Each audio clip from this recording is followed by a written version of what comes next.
एक बार महात्मा गौतम बुद्ध अपने शिष्यों के साथ भ्रमण करते हुए एक गांव में पहुंचे। उन्होंने अपने शिष्यों के साथ कुछ दिनों के लिए उस गांव में रहने का फैसला किया। जब गांव के लोगों को यह पता चला कि गौतम बुद्ध उनके गांव में आए हुए हैं, तो वे लोग उन्हें देखने के लिए आने लगे और अपनी समस्याओं का समाधान पूछने लगे।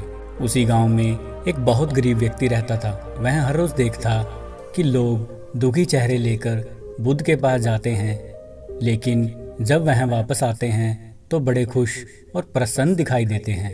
वह यह बात समझ नहीं पा रहा था कि बुद्ध उन्हें ऐसा क्या देते हैं कि उनका दुख खुशी में बदल जाता है। उस गरीब व्यक्ति ने सोचा कि क्यों न मैं भी अपनी समस्या भगवान के समक्ष रखूं। मन में यह विचार लेकर वह महात्मा गौतम बुद्ध के पास पहुंचा। जब वह वहां पहुंचता है तो वह देखता है कि वहां लोग लाइन में खड़े होकर अपनी समस्या बता रहे थे। और कुछ समय बाद उस व्यक्ति की बारी आ गई। जब उस व्यक्ति की बारी आई तो सबसे पहले उसने गौतम बुद्ध को प्रणाम किया और फिर बुद्ध से पूछा, भगवान, इस गांव में लगभग सभी लोग खुश और समृद्ध हैं, फिर मैं इतना गरीब क्यों हूँ? बुद्ध मुस्कुराए और बोले, तुम गरीब और निर्धन इसलिए हो क्योंकि तुमने आज तक किसी को कुछ भी नहीं दिया।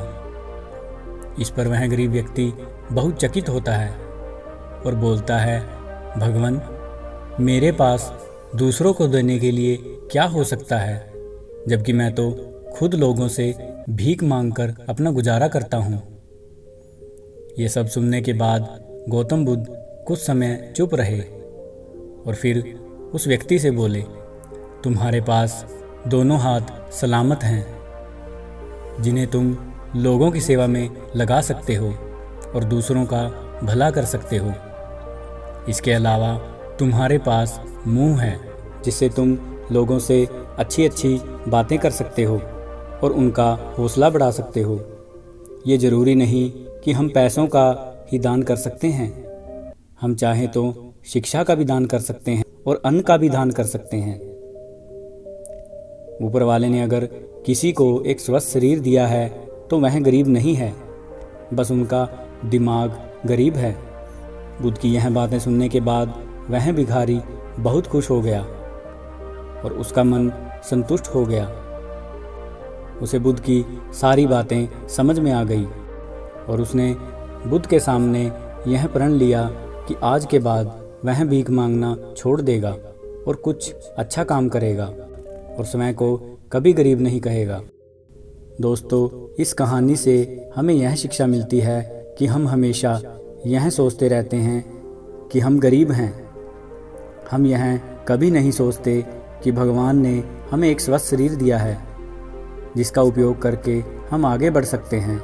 आप एक बार मेरे कहने पर उन लोगों की तरफ देखें जिनमें किसी का एक हाथ नहीं है, किसी का एक पैर नहीं है और किसी की एक आंख नहीं है, और आपके पास एक स्वस्थ शरीर है। और फिर अपने स्वस्थ शरीर की तरफ देखें जो भगवान ने आपको दिया है। आप स्वयं ही समझ जाएंगे कि आप अमीर हैं या गरीब। ऐसी ही और रोचक कहानियाँ सुनने के लिए हमारा चैनल सब्सक्राइब करें। धन्यवाद।